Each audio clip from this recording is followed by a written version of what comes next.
Thank you very much indeed, Tim. It is an absolute pleasure to welcome all of you to Deakin Downtown, which, as Tim has acknowledged, sits on Wurundjeri country, and we acknowledge the wonderful relationship we have with the traditional owners here and all of the campuses on which Deakin is sited.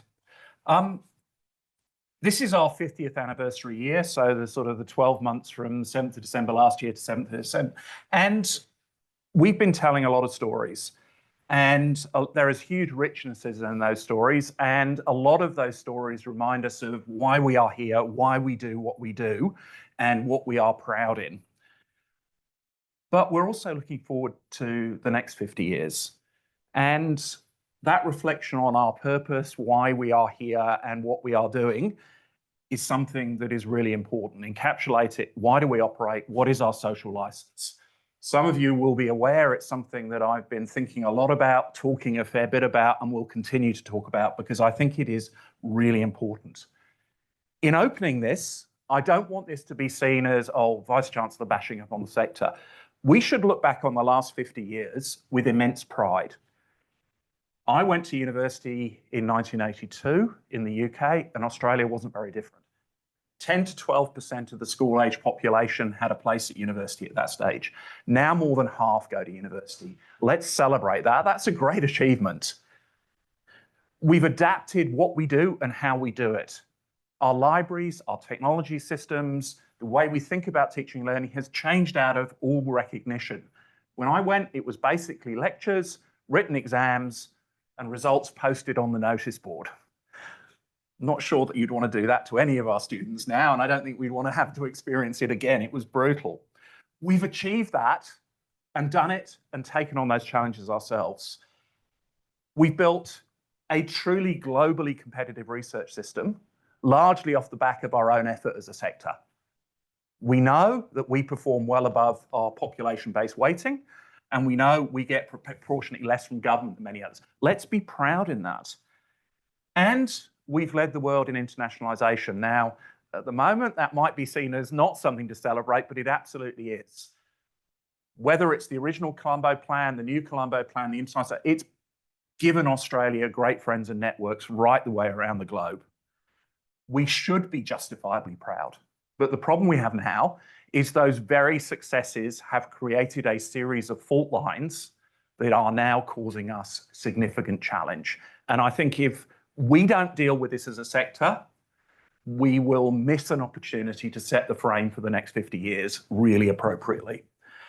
So, whether it's perception or reality,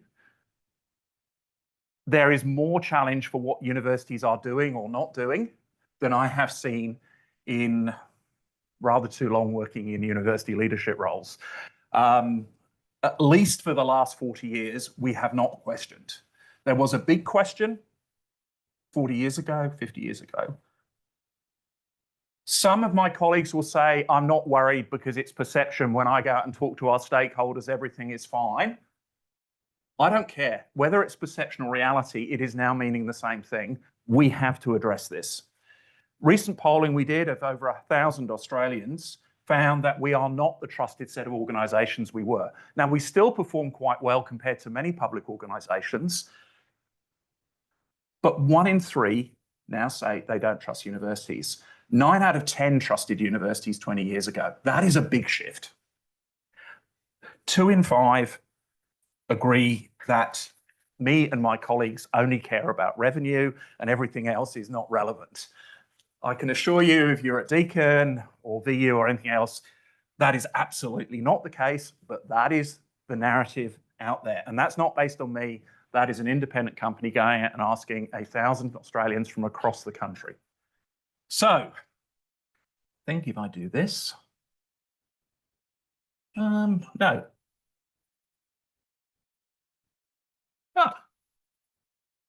you want me to? Yeah, I think there was a couple of slides in there, wasn't there?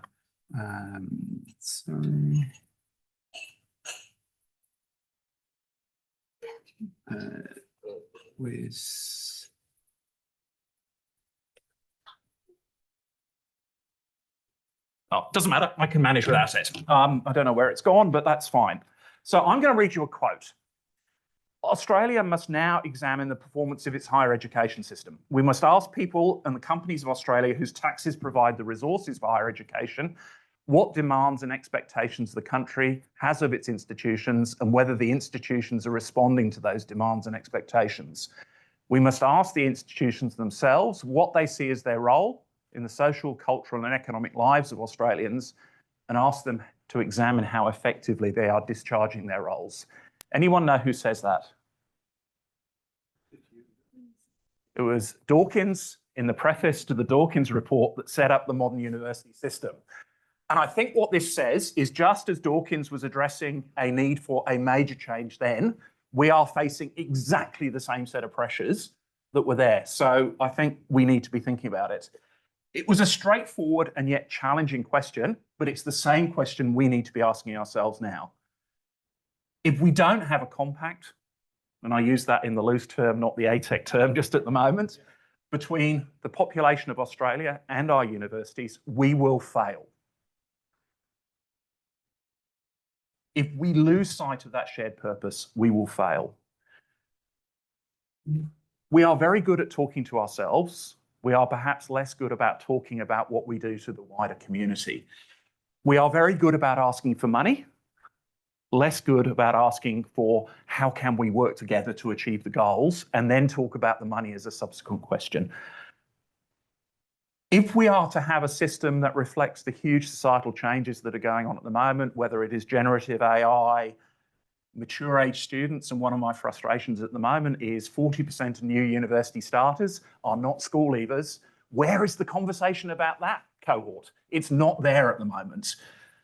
Geopolitical issues, challenges around productivity, new industry, strategic response to global challenges. We need to be in that debate because universities hold a place when few others can be there. But how do we get there?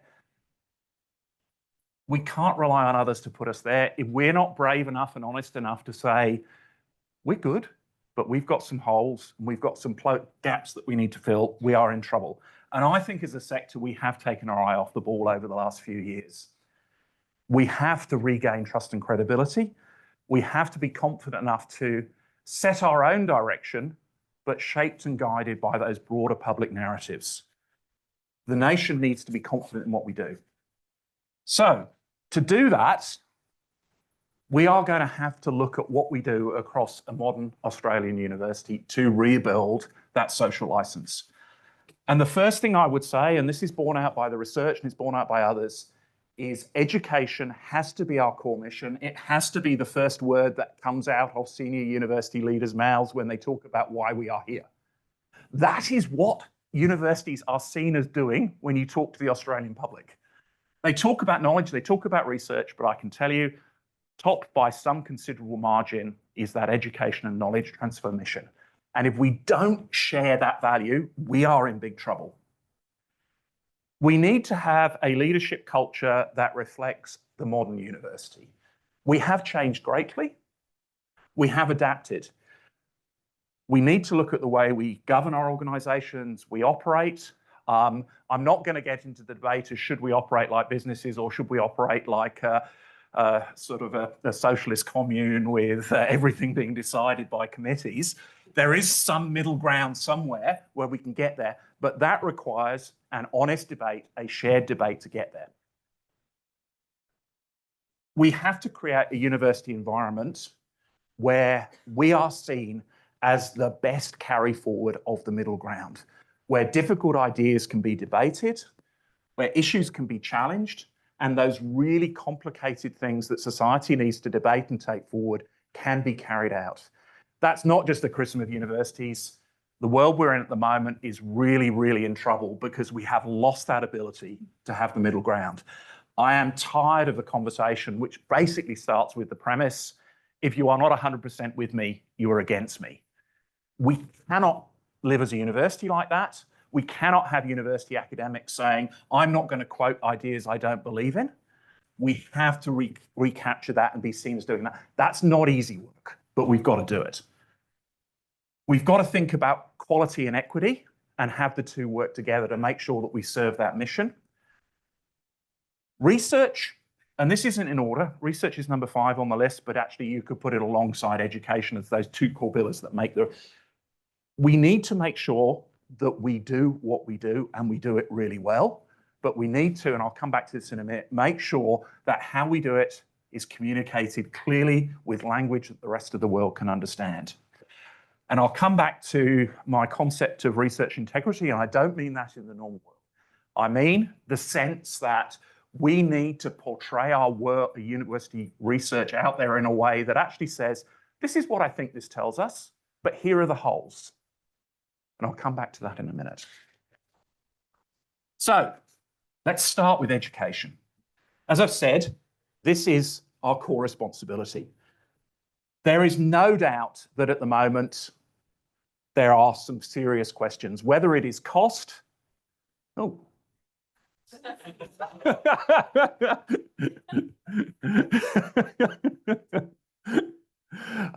As long as it's not time to replace the speaker, I think we're okay. So we need to rebuild that trust and confidence. We are seen as too expensive, not delivering for value for money, recycling old material, it goes on and on and on. We need to put that front and level.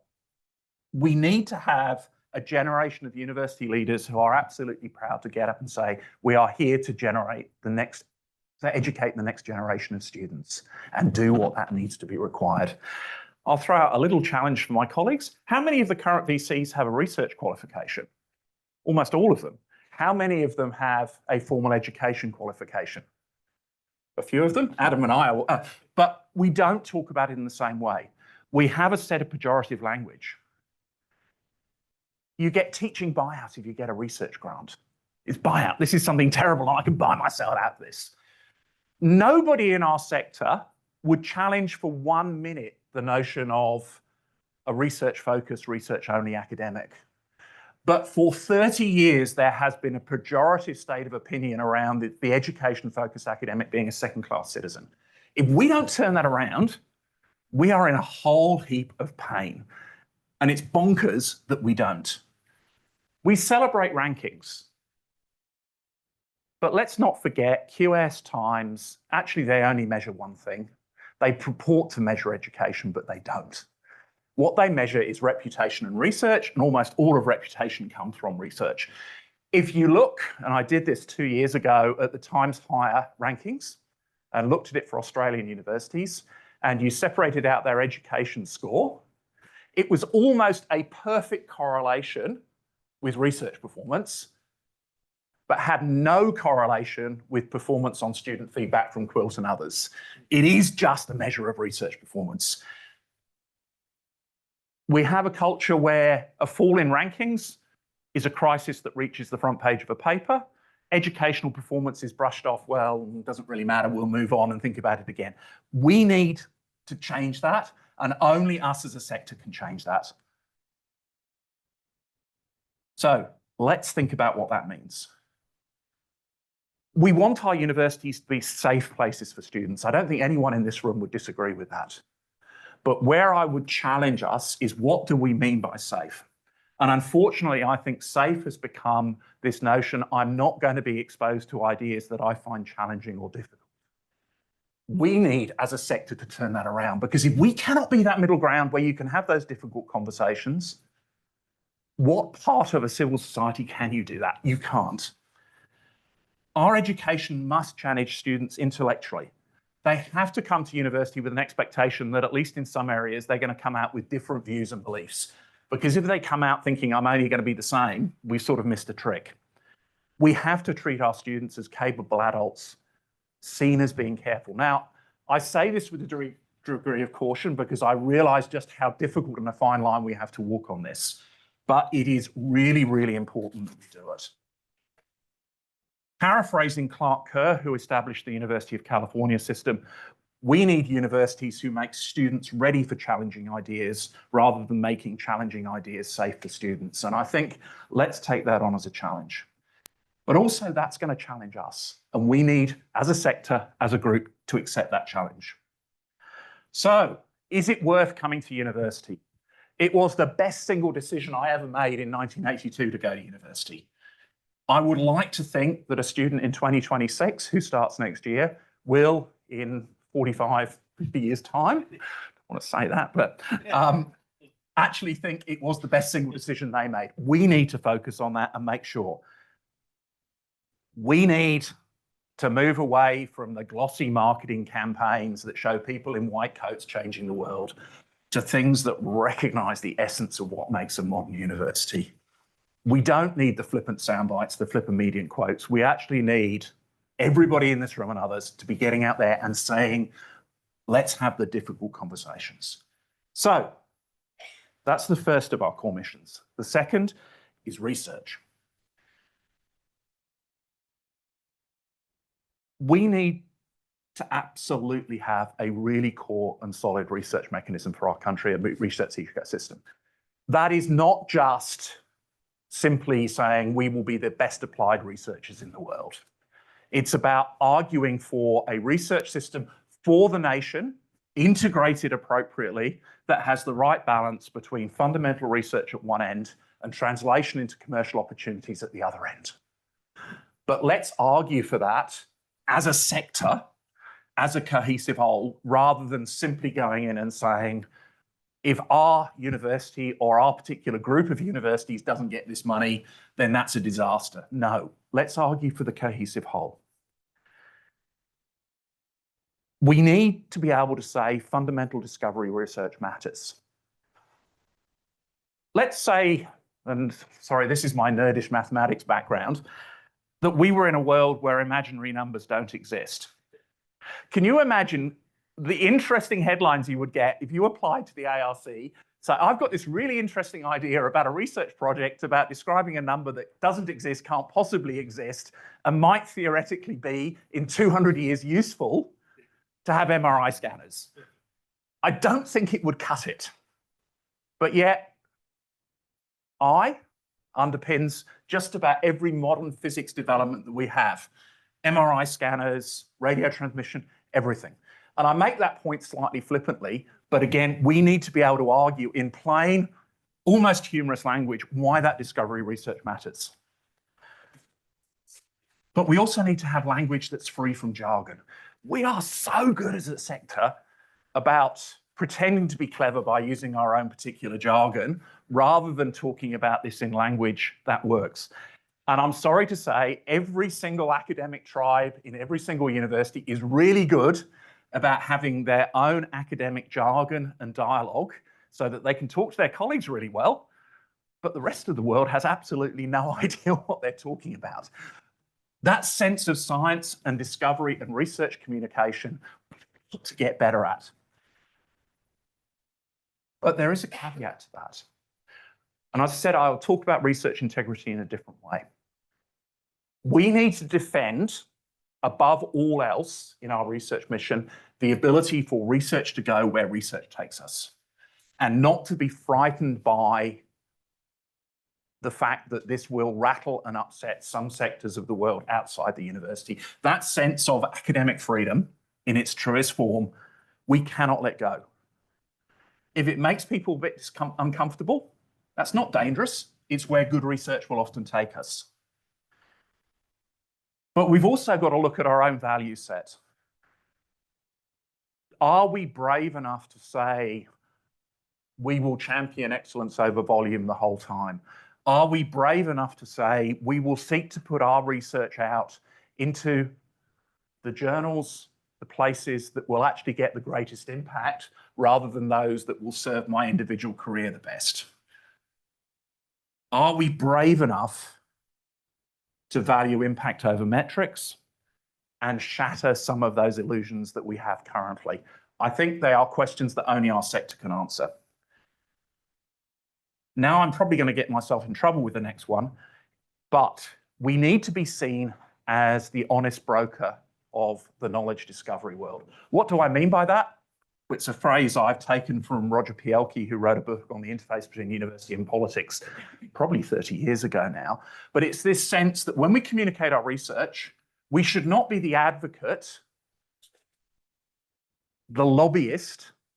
We should actually be the honest broker. We should be going to government, to industry, saying, this is really exciting and interesting. This is what it tells us, but at the same time being honest enough to say, these are the holes, but also being honest enough to recognise that public policy and law is not crafted off the back of evidence alone. And too often we've shot ourselves in the foot by saying, if policy and law doesn't follow 100%, you're bad. You've made the wrong decision. We have to acknowledge that the world of politics and policy setting is different. And if we don't become the honest broker, what we will find is we will play a less important role rather than a more important role over the next 10, 15, 20 years. Communication, I've said, is critical. If we can't communicate clearly, we're doomed. So I would argue everybody who thinks about their research, get somebody who's a non-expert to read it before you go and talk to the media, think about the way you have it, think about the way you talk about it. What we do in our research endeavours is amazing, given where we are and how we are funded. But we are losing the battle on why it matters. I think we've got to recover it. I could talk for a long time, but I think the final point I want to do before we get into questions and the conversation is it will be almost impossible for our sector to have unanimity on this. There are so many different views out there, but I honestly believe if we cannot get a narrative that says we hear some of this, we might not agree with all of it, but we hear some of this, we are never going to get to where we need to get to. Our social license is more at threat now than I've seen at any time in the last 30 years. It's sort of the time I've roughly been involved with university roles. We will lose that argument, lose that battle, possibly lose the war if we do not address this. We can't simply say, it's perception, we're brilliant, leave us alone. We've already well moved on from that point. We've got to stop talking to ourselves. He said, talking to a group of university-only people. And I do recognise the rich irony of that, but we've got to get out there and have these conversations. There is no point going out and communicating more with the ABC, with the Guardian, with those voices that we find friendly and easy to engage with. We need to be going beyond that because we're talking to those who already see the value in our sector. We've got to convince the 30, 40% of our community who see nowhere near enough value in what universities do if we are to succeed. I'll finish where I started. We should be rightly proud of everything we've achieved as a sector. I love my job because of what we do and how we do it and the fact that we have some incredible people and incredible students to work with every day. But I'm more worried now than I've been at any point in my leadership career that if we don't get onto this now, we are not going to be able to continue to do that. And that student who starts next year will not be able to say, this was the best investment I ever made. Thank you.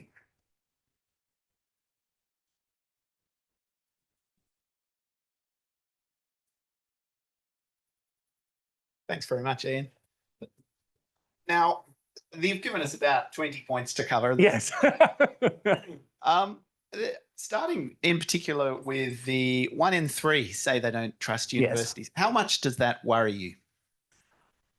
It really worries me because I can't remember the exact data, Tim, but I've seen these surveys over the last 2 decades.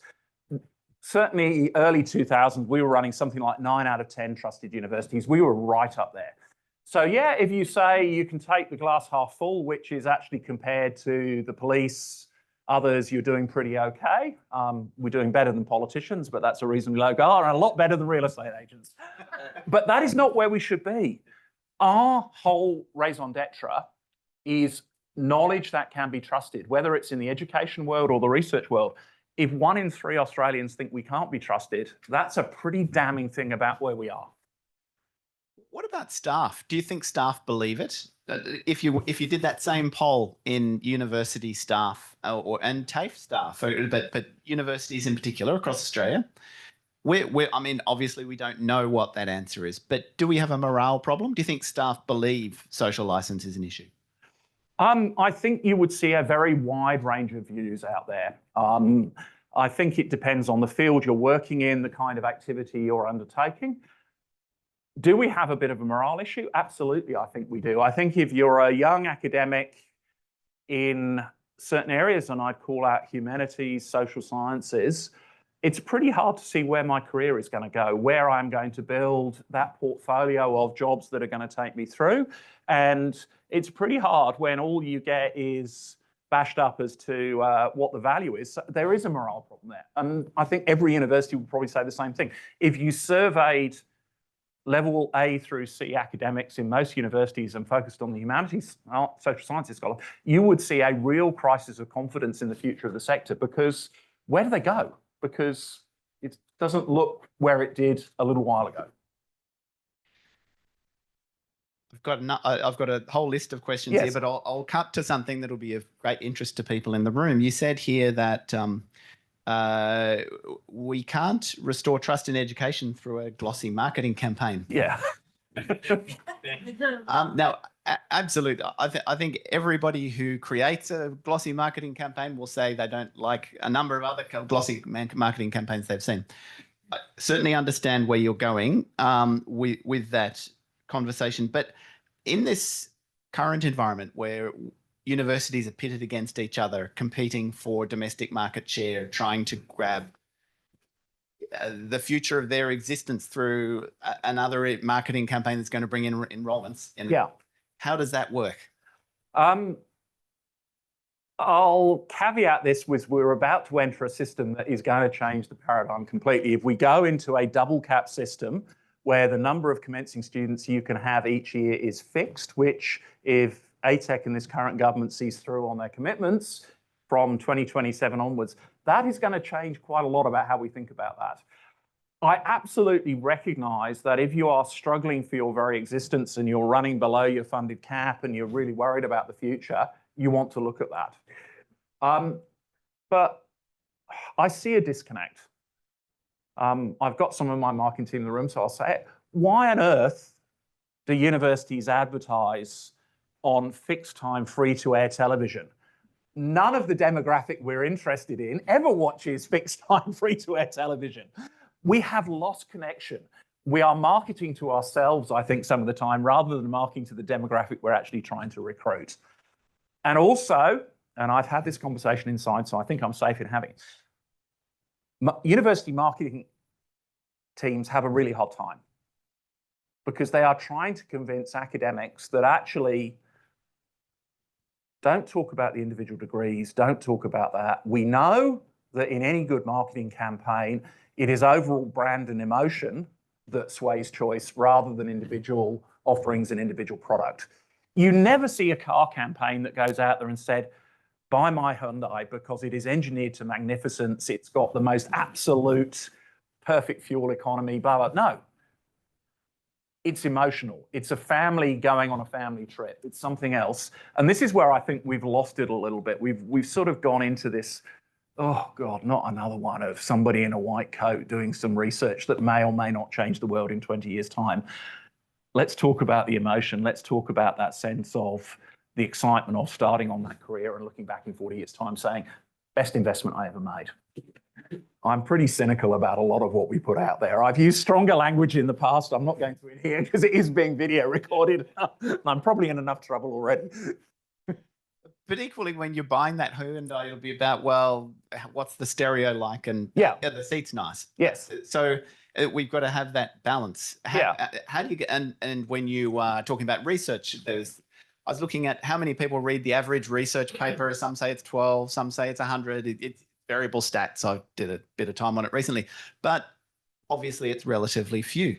How do we actually start to do that knowledge translation? And I think this is where the debate around volume over excellence comes in as well.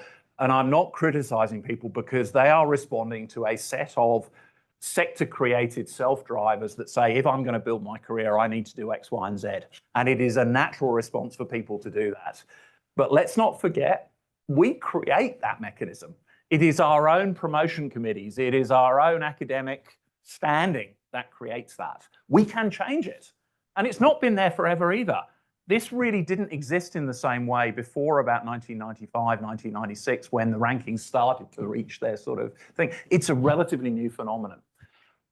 But again, how do we get out there and talk about it? I think there is a piece around pushing really hard for open access publishing and making sure that we break the hegemony of the current journal publishers so that we can get people to be able to look and see and talk about it. But it also comes back to the language we use.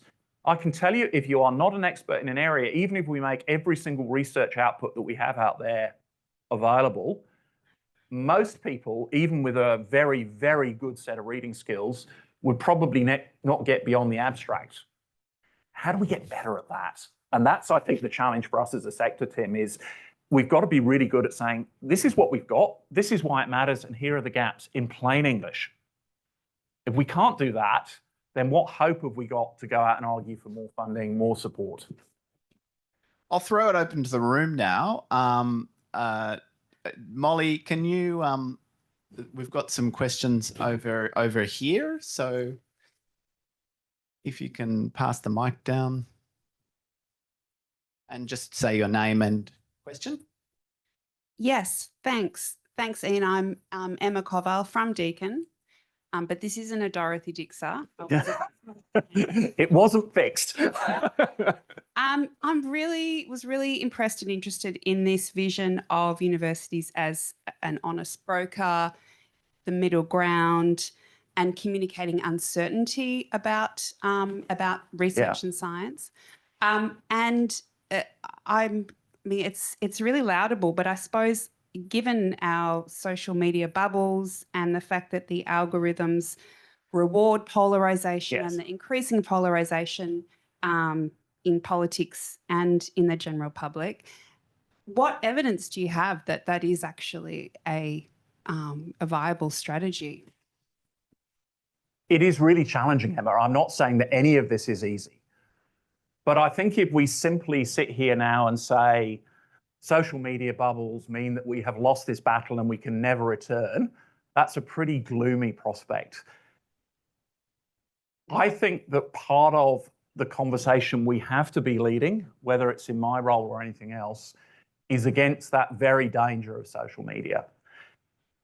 I'm not belittling what the e-safety commissioner is doing, but I would actually argue the biggest threat to Australia from social media is the threat to democracy, because even mainstream political parties now use algorithm-delivered electoral marketing, which means only those who they want to hear that particular message hear that particular message. I think this is a key part for universities to get up and say, we've got to find a way of getting more of the community exposed to more ideas, and let's not give up. We might lose, Emma, but I think we should not go down without a really considerable debate on this, because if we can't do it as a sector and lead, who can? Because there are few other organisations that have enough freedom, because we're not like the usual public organisation. We have, might not feel like it, and I can tell you when you get your next demand for your next compliance report, it doesn't, but we still have considerably more freedom than many public organisations to lead that debate. If it was easy, it would have been done already. But the reason I want to start this conversation is let's have it, because I've not been hearing it at the moment. There was Dan. Thank you. Sort of building on that, I suppose. Ryan Young, Dr. Ryan Young from the ANU a few years ago wrote a report where he comments that universities no longer operate in a sort of privileged position, and we live in a world of knowledge abundance. Who do you think, with sort of, I guess, some of the declining sentiment towards higher education, academia, who do you think are the greatest threats in terms of where people are going for knowledge if they aren't turning to universities? It's a really good question. And it starts from actually what is a good point for the wider society is that knowledge has been democratized to a greater extent over the last 40 years than ever. Go back to 1982, Iain. You had to have a swipe card to get into the library. To get any research, you had to go in and find the journal and some dusty rack and photocopy the thing. And it was almost inaccessible to anybody. What would have taken me 2 months, I can do in 2 minutes now. Let's celebrate that. But that very thing has changed it. So who's the biggest threat? Well, you can already, if you're reasonably well educated in an area, go out there and through either commercial or free delivery, educate yourself about a huge amount.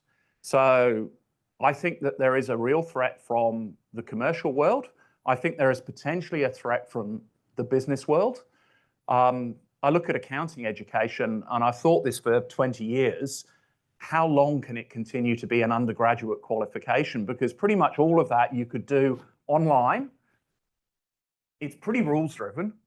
And if you've got rules-driven education, it's perfect for a general purpose large language model to take you through it. Yep, there will still be the need for the forensic accountants, those really complicated areas. I think there's a real thing in there.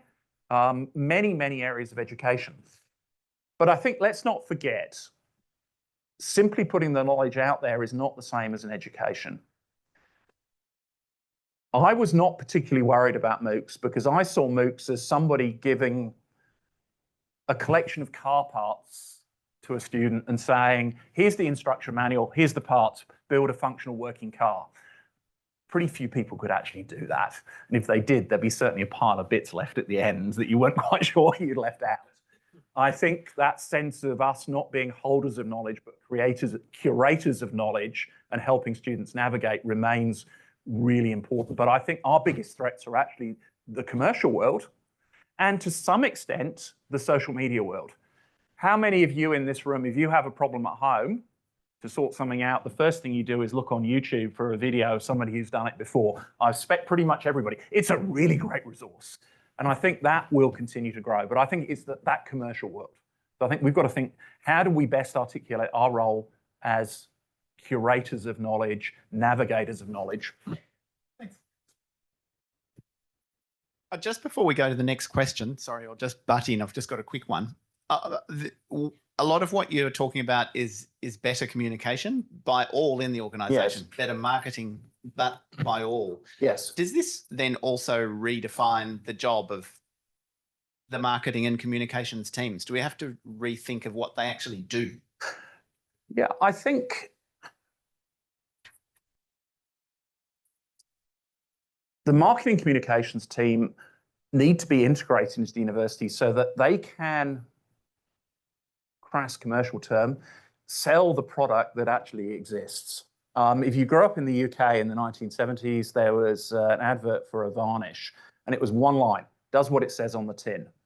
And I actually think for university marketing, if we get our teams integrated, understanding the organisation, they will be able to produce messages that actually say, we are marketing something that it does what it says on the tin because we know enough. If it's a disconnect, let's produce this glossy thing, it's not going to work. Beautiful. Thank you. Thank you, Ian. Madeline Behrens from OES. Teaching and education has been second class for decades now, and thank you for your provocations around this.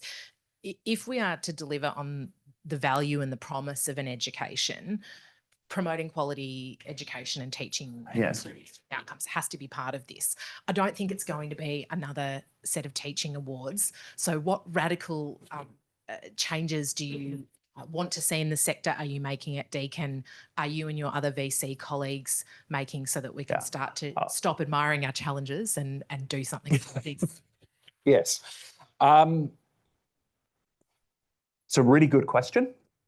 I'll change a bit on the teaching awards because I still think there is a need to be able to celebrate and share excellence as a sector. So I think I would be reluctant to give up, but it can't be the only measure of what this looks like. I think the first thing we have to do is to step back and say, what do we value as an organisation, and how does our job structure, our employment structure, our career opportunities, our promotion structure actually take this forward in a way that builds parity of esteem between those who are focusing on a research-focused career and an education-focused career, and the very important those in the middle who are doing the really, really difficult task of being good at both. So I think that's the first thing, is that parity of esteem piece. Now I'm going to get myself into trouble because that will require us stepping back and looking at our enterprise agreements. And this is not about reducing terms and conditions. It is about saying, if we are serious, we need to have enterprise agreements that reflect the reality of universities that need to do this. we need to move away from the notion that teaching is an individual endeavour to a team endeavour, because so much of that is true. Now, we're already doing that in great strides, and certainly at Deakin, that's a big part of what we do. We need to be saying to people, if you're going to come in and teach well, here is an intellectual framework. So everybody who stays at Deakin more than 2 years has to do their grad cert in education. I think we built that in. It works really well. We start to build a community of scholars really well because of that. And we need to stop using language like teaching buyout and things like that, which is to say we need, and this is what I'm saying, is if we don't change this, most of this is within our power. I'm not looking to government or others to change this for us. We have the power to do this if we're brave enough to do it. So there's a whole raft of things that I'm thinking about that need to be in there. We've got time for, I think, one final question.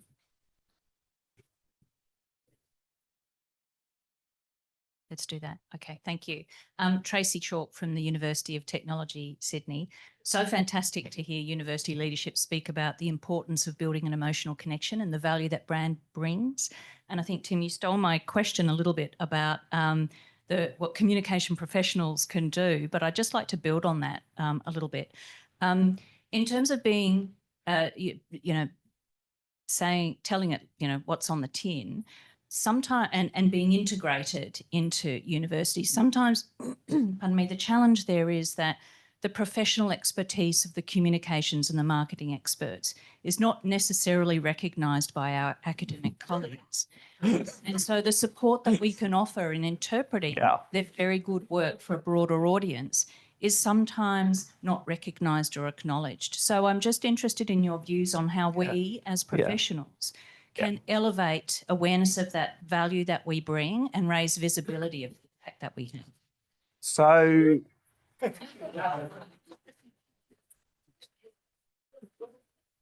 I'm going to be off so many Christmas card lists at the end of this morning.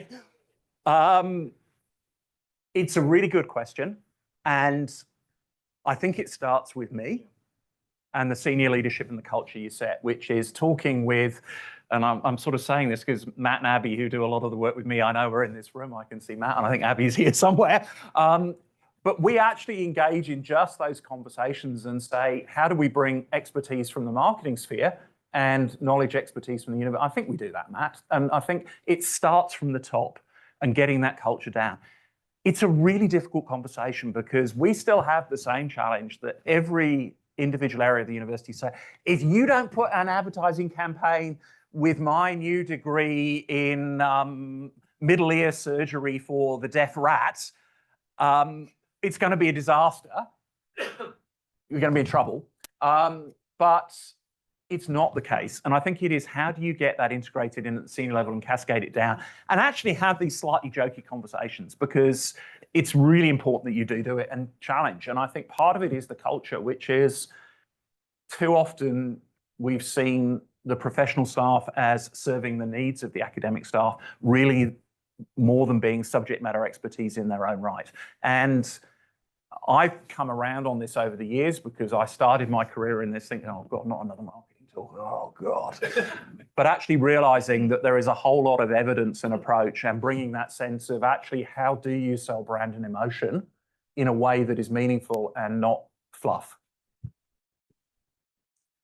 Fantastic.